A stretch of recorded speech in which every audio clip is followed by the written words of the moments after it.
اس واقعے میں بیان کیا گیا ہے کہ کیسے ایک گناہ گار اپنے گناہوں کی گندگی میں لتھڑا ہوتا ہے، لیکن جب رب جلیل و رحمان و رحیم اس کو بخشنا چاہے تو ایسے حالات پیدا کر دیتا ہے کہ گناہ گار ترین انسان ہدایت پا لیتا ہے، اور پھر اسے اپنے رب کی طرف سے ایسا مقام ملتا ہے جس کا تصور ہم اور آپ نہیں کر سکتے۔ دنیا والوں کی نظروں میں بظاہر معمولی نظر آنے والے آسمانوں پر بڑا مقام رکھتے ہیں۔ یہ ایک موٹیویشنل سٹوری ہے، نا امید لوگوں کو امید کا رستہ دکھاتی ہے، تو چلیے امید کے اس رستے پر۔ حضرت سیدنا ذوالنون مصری رحمۃ اللہ علیہ فرماتے ہیں، ایک دن میرا دل کچھ بے چینی سی محسوس کر رہا تھا، چنانچہ میں دریائے نیل کے کنارے سیر کرنے کے لیے نکلا۔ میرے دل میں اسے عبور کرنے کا خیال آیا تو میں نے کشتی میں سوار ہو کر اپنا سر گھٹنوں میں چھپا لیا اور پھر نہ اٹھایا۔ کشتی دریا کے درمیان پہنچی تو میں نے اپنا سر گھٹنوں سے اٹھایا تو اپنے دائیں جانب ایک حسین لڑکی دکھائی دی جس کی گود میں سارنگی پڑی ہوئی تھی۔ سامنے شراب اور دائیں جانب صاف ستھرے لباس میں ملبوس ایک خوبصورت نوجوان کھڑا تھا۔ میں نے دل میں کہا، اے نفس، تو 70 سال کی عبادت کے بعد بھی اس کشتی میں ایک ایسی شرابی قوم کے درمیان پھنس گیا ہے جو اعلانیہ اللہ عز و جل کی نافرمانی کرتی ہے۔ اتنے میں وہ لڑکی میری طرف متوجہ ہوئی اور بولی، بزرگ انسان کچھ پینا چاہیں گے؟ میں نے جواب دیا، اگر میرے اللہ عز و جل نے مجھے کچھ پلایا تو میں پی لوں گا۔ چنانچہ لڑکی نے اپنے غلام کو اشارہ کیا کہ میرے لیے شراب کا پیالہ بھر دے۔ اس نے حکم کے مطابق شراب کا جام بھر کر مجھے پیش کر دیا۔ پیالہ میرے ہاتھوں میں آیا تو مجھ پر کپ کپی طاری ہو گئی۔ لڑکی نے پوچھا، اے شیخ، شراب کیوں نہیں پیتے؟ کیا تم چاہتے ہو کہ میں گانا گاؤں تاکہ تم شراب پیو، یا پھر تم گانا گاؤ تاکہ ہم شراب پئیں؟ میں نے کہا، میں نغمہ سناتا ہوں، تم شراب پیو۔ وہ بولی، ٹھیک ہے، ہم تمہارا نغمہ سنتے ہیں۔ پھر میں نے کچھ اشعار پڑھے جن کا مفہوم کچھ یہ ہے، قرآن پاک پڑھنے والے قاری کی تلاوت، رات کی تاریکی میں گانا گانے والی لڑکی، اور اس کی بانسری سے بڑھ کر خوبصورت ہے۔ اے قرآن مجید کو دلکش آواز میں پڑھنے والے، تیری کیا شان ہے! ایسی خوبصورت تلاوت کو رب جلیل عز و جل سماعت فرما رہا ہے۔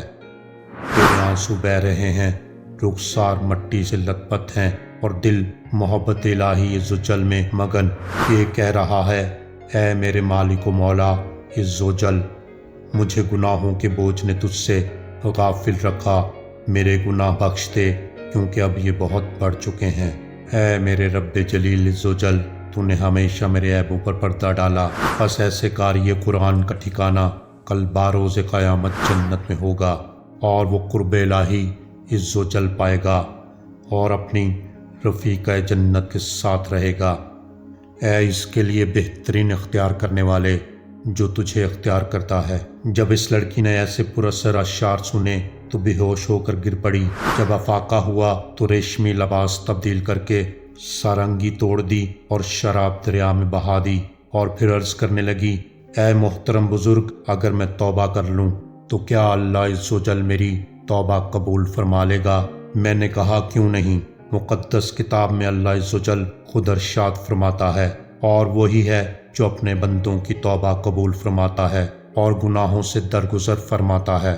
اس نے چہرے سے نقاب ہٹایا اور کہنے لگی، محترم بزرگ، آپ میری اصلاح کا سبب بنے ہیں، لہٰذا اللہ عز و جل کی بارگاہ میں میرے گزشتہ گناہوں کی معافی اور درگزر کا سوال کریں۔ حضرت سیدنا ذوالنون مصری رحمۃ اللہ علیہ فرماتے ہیں، پھر ہم سب کشتی سے اتر کر ایک دوسرے سے جدا ہو گئے۔ اس کے بعد وہ لڑکی مجھ کو کہیں نظر نہ آئی۔ پھر ایک دفعہ میں حج کی سعادت سے بہرہ مند ہوا تو وہاں ایک پرگندہ بالوں والی لڑکی دیکھی۔ وہ کعبۃ اللہ شریف کے غلاف سے لپٹ کر رو رو کر عرض کر رہی تھی، اے میرے معبود، میری رات کی مدہوشی اور نشے کا واسطہ میرے گناہوں کو بخش دے۔ میں نے کہا، رک جا، ایسے عزت والے مقام پر کیسا کلام کر رہی ہو؟ اس نے جواب دیا، ذوالنون، مجھ سے دور ہو جاؤ، کیونکہ جب میں نے گزشتہ رات خوشیوں اور مسرت سے محبت حقیقی کا جام پیا تو آج یوں صبح ہوئی کہ اپنے آقا و مولا عز و جل کی محبت میں مدہوش تھی۔ میں نے پوچھا، تمہیں میرا نام کس نے بتایا؟ کہنے لگی، میں وہی لڑکی ہوں جو مصر کے دریائے نیل میں آپ کے ہاتھ پر طائب ہوئی تھی۔ میں نے پوچھا، تمہارا حسن و جمال کہاں گیا؟ تو اس نے چند اشعار میں اس کا جواب دیا، بچپن کی لذت گناہوں میں ختم ہو گئی اور اس کے بعد افسوس سے پیشانی پکڑنا رہ گیا۔ سب حسن و جمال چلا گیا اور میرے پاس کوئی ایسا عمل بھی نہیں جس کی وجہ سے روز قیامت نجات کی امید کر سکوں۔ البتہ اللہ عز و جل سے حسن ظن کی دولت ہے اور اس میں میری نیت بالکل خالص ہے۔ اس کے بعد کہنے لگی، اے شیخ، میرے واپس آنے تک کسی جگہ پر ٹھہریے۔ پھر وہ ایک لمحے میں غائب ہو گئی۔ جب واپس آئی تو اس کے ہاتھ میں ایک پلیٹ تھی جس میں ایک طرف تر کھجوریں اور دوسری طرف انجیر اور انگور رکھے ہوئے تھے۔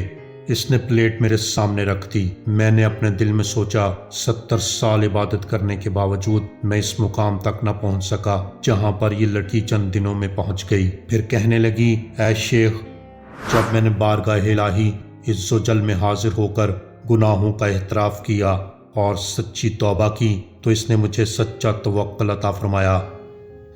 اس کے بعد اس نے مزید اشعار پڑھے، دنیا میں اجنبی کی طرح زندگی گزار، مخلوق کے سامنے کبھی نہ جھک اور اپنا رزق محبوب حقیقی عز و جل کی بارگاہ میں تلاش کر۔ پھر مشرق و مغرب کے ممالک میں سیر و سیاحت کر اور ہمیشہ شارک سے زیادہ قریب اور دعاؤں کو قبول کرنے والے پر ہی بھروسہ کر۔ قریب ہے کہ تو اپنے نزدیک سے ہی اللہ عز و جل کے دست فضل اور احسان سے اس چیز کو پالے گا جس کی تجھے امید ہے۔ حضرت سیدنا ذوالنون مصری رحمۃ اللہ علیہ فرماتے ہیں، پھر میں اس کی طرف متوجہ ہوا لیکن وہ آنکھوں سے اوجھل ہو چکی تھی۔ اللہ عز و جل کی قسم، یہ ہے تائبین کی صفات اور مقربین کی علامات۔ دوستو، اپنے مولا کی بارگاہ سے کبھی مت ہٹنا اگرچہ وہ تجھے دھتکار دے، اور اس کے باب رحمت سے کبھی قدم نہ ہٹانا اگرچہ وہ تجھے قبول نہ کرے۔ صدائیں دیتے رہنا، دستک دیتے رہنا، دروازہ ضرور کھلے گا۔